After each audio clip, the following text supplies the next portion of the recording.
अल्हम्दुलिल्लाह फाइनली आज एक और भाई का वीजा जो है वो शेंगन का अप्रूव हो चुका है। सबसे पहले तो आप ये मेरी स्क्रीन के ऊपर देखें तो ये भाई यूके के अंदर स्टडी वीजा के ऊपर गए थे और काफी टाइम से वहां पर थे और इन्होंने मेरे साथ राब्ता किया और इन्होंने बोला कि जी मैं शेंगन का वीजा लेना चाहता हूँ और मैंने अप्लाई किया। एक बार इनका रिजेक्ट हुआ था और लेकिन अल्हम्दुलिल्लाह अल्लाह के करम से अल्लाह के फजल से शेंगन का वीजा इनका जो है वो अप्रूव हो चुका है। और मैं आपको एज अ प्रूफ के तौर के ऊपर मैं इनकी वॉइस भी आपको सुना देता हूँ, तो आप लोग ये इनकी जरा पहले वॉइस सुन लें। सलाम वालेकुम फुरकान भाई, क्या हाल चाल है? ठीक हो? सेहत भी ठीक है? फिट फाट है जी। मेरा नीदरलैंड का भी वीज़ा लग गया है और मेरी परसों की इंशाल्लाह फ्लाइट है।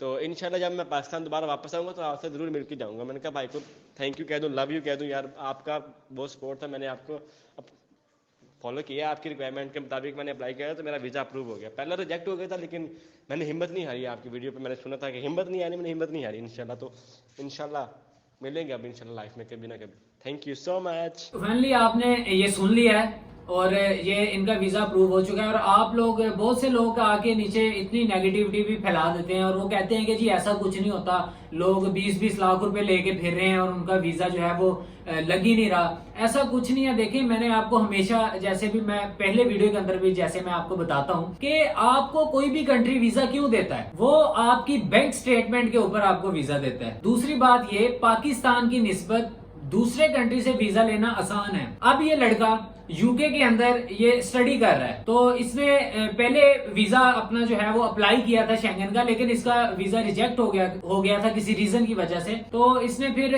मेरे साथ राब्ता किया और अल्हम्दुलिल्लाह मैंने इसको जो भी तरीकाकार बताया उसने मेरे बताए गए तरीके के ऊपर अप्लाई किया और रिजल्ट आपके सामने है, देख लें। मैंने आपके साथ प्रूफ शेयर किया है, एक बार फिर आप ये मेरी स्क्रीन के ऊपर जरा देखें और आप अपनी बिल्कुल तसल्ली कीजिएगा। मेरा कहने का मकसद ये है कि आप लोग इतने इतने पैसे एजेंट को, और ये 2 नंबर जो एजेंट बैठे हुए हैं सिस्टम के अंदर, आप इनको पैसे दे देते हैं और आप लोगों के साथ फिर फ्रॉड हो जाता है। मैं आप लोगों को सिर्फ और सिर्फ इसी चीजों से बचाना चाहता हूँ। तो बाकी अभी इसके अंदर मैं डिस्कस करूंगा कि आप लोगों को कौन कौन से डॉक्यूमेंट्स चाहिए और इसका क्या तरीकाकार है अप्लाई करने का। तो आइए करते हैं वीडियो स्टार्ट। देखें कोई भी बंदा यूरोप का वीजा इजीली अप्लाई कर सकता है, चाहे वो स्टूडेंट हो या जो भी हो, तो उसके ऊपर कोई भी रिस्ट्रिक्शंस नहीं होती। तो इसके अंदर आपको कौन कौन से डॉक्यूमेंट्स चाहिए, इतने लंबे चौड़े डॉक्यूमेंट्स हैं, मुख्तसर से डॉक्यूमेंट्स हैं। सबसे पहला आपका होता है ट्रैवल डॉक्यूमेंट्स, अपना दूसरा आपका पासपोर्ट, फिर यूके का वीजा, फिर आपकी 2 फोटो चाहिए होती है, चौथा आपका जॉब लेटर चाहिए होता है अगर आप काम कर रहे हो, नहीं तो यूनिवर्सिटी से आपका लेटर चल जाता है। वो यूनिवर्सिटी से आपको एक लेटर मिलता है, वो आपका चल जाएगा। उसके बाद आपके अकाउंट में 1500 से लेकर 2000 तक वो शो मनी होनी चाहिए, वो आपको शो करवानी है। आपके पास इतनी सेविंग होनी चाहिए ताकि उनको पता चले कि ये बंदा अपना खुद का जो है वो खर्चा वहां पे उठा सकता है। तो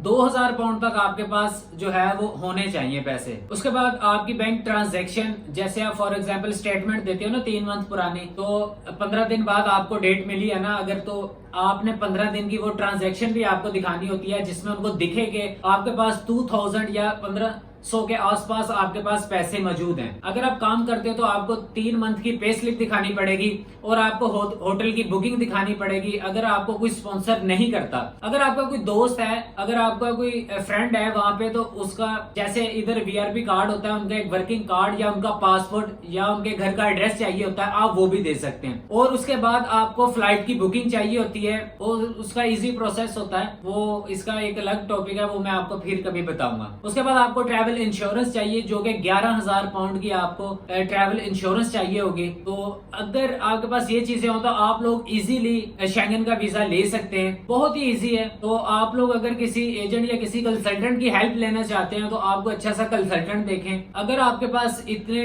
पैसे हैं, अगर आप 3 मंथ या 4 मंथ या 5 मंथ वेट कर पाओ डेट की, तो क्या होता है कि हमें अगर कोई रास्ता मिलता है तो हम सभी एकदम उसकी तरफ चल पड़ते हैं। तो अभी क्या हो रहा है, बहुत सारे लोग शेंगन वीजा अप्लाई कर रहे हैं जिसकी वजह से क्या होता है कि आपको डेट नहीं मिलती।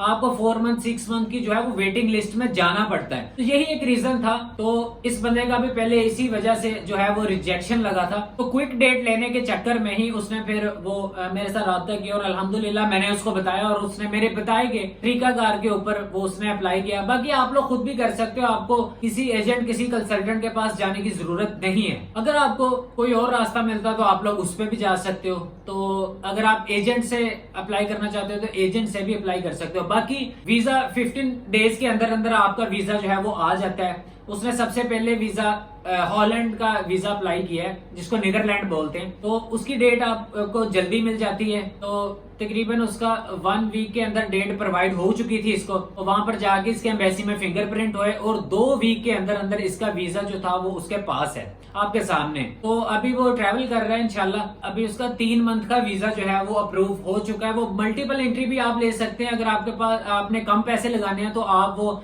मल्टीपल वीजा ना ले, सिंगल एंट्री वीजा ले लें। लेकिन सिंगल एंट्री में क्या होगा, अगर आप एक बार यूरोप में एंटर होंगे, फॉर एग्जांपल अभी वो आप हॉलैंड में एंटर होते हो तो आप यूरोप को घूम के यूरोप में किसी भी कंट्री में चले जाओ। ऐसा नहीं होगा कि आप पहले यूके आ जाओ फिर आप वापस जाओ, क्योंकि वो मल्टीपल एंट्री में हो जाएगा। सिंगल एंट्री में एक बार जा सकते हो, एक बार इन हो सकते हो, एक बार ही आउट हो सकते हो। ये हो गया सिंगल एंट्री का। अगर आप मल्टीपल एंट्री का अप्लाई करते हो तो आपको इतना कोई फर्क नहीं पड़ता, थोड़े आपको पैसे ज्यादा चार्ज करते हैं। तो क्या होगा कि आप जितनी बार चाहो 3 मंथ के अंदर आप आ जा सकते हो। तो यूरोप के आप किसी भी कंट्री में या शेंगन के किसी भी कंट्री में आ जा सकते हो। तो मेरा यही सजेशन है आपको, आप मल्टीपल एंट्री वाला वीजा लगवाओ। वो तकरीबन सभी कंट्री जो है वो 8-10 कंट्री जो है वो आप घूम लो।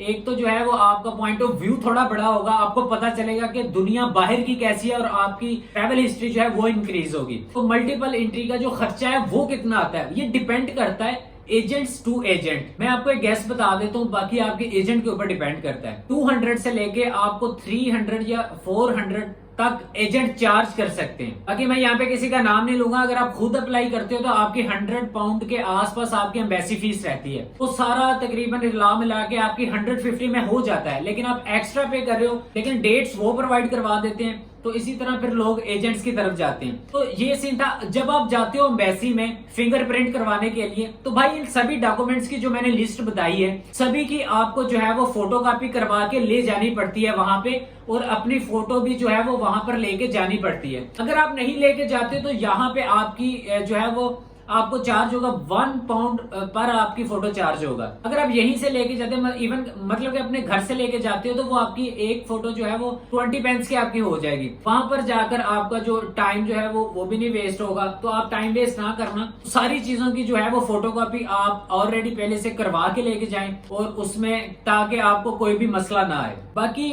अगर आप वहां जाते हैं, आपका पासपोर्ट वहीं पे रख जाते हैं, आपके पास फिर 3 ऑप्शन होते हैं। नंबर 1, एजेंट आपका पासपोर्ट कलेक्ट कर ले। नंबर 2, आप खुद जाके अपना पासपोर्ट कलेक्ट कर लो। नंबर 3, आप अपना जो पासपोर्ट है वो आप डिलीवर करवा सकते हो। इसके थोड़े बहुत चार्जेस करते हैं वो, तो आप अपने घर पे भी अपना पासपोर्ट डिलीवर करवा सकते हो। अगर आपने घर पे डिलीवर करवाना है तो मेक श्योर स्पेशल डिलीवरी हो, क्योंकि वो वैसे वो स्पेशल डिलीवरी में ही करते हैं, लेकिन फिर भी मैं आपको बता रहा हूँ कि आप उसी में करवाओ।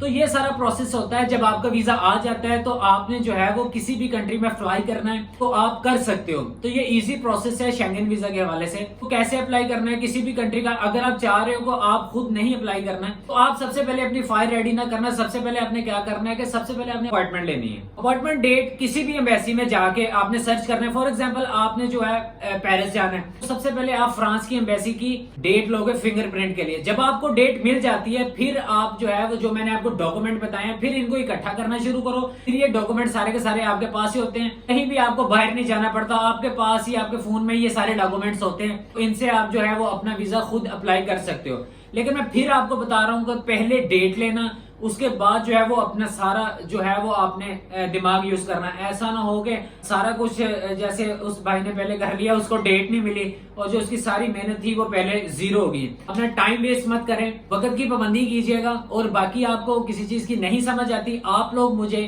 कमेंट कर सकते हैं, आप लोग मुझे इंस्टा के ऊपर जाके मैसेज कर सकते हैं और आप लोग मुझसे पूछ सकते हैं। और मैं आपको ये बता दूं कि मेरी कंसल्टेंसी बिल्कुल फ्री है, मैं किसी से कोई चार्ज नहीं कर रहा। तो आप लोग आए, जैसे मर्जी मुझे मैसेज करें। इंशाल्लाह मैं आपको जरूर रिप्लाई करूंगा। तो बाकी इस वीडियो को ज्यादा से ज्यादा अपने फ्रेंड्स एंड फैमिली के साथ शेयर करें ताकि इस वीडियो को लेकर किसी न किसी का कोई फायदा हो जाए। तो बाकी इंशाल्लाह ऐसी इन्फॉर्मेटिव वीडियो मैं आप लोगों के लिए लेके आता रहूंगा। वीडियो अच्छी लगी तो चैनल को सब्सक्राइब कर दे, बेल आइकन को जरूर प्रेस कर दीजिएगा। तो इंशाल्लाह मिलते हैं अगली वीडियो में, तब तक के लिए पीस आउट।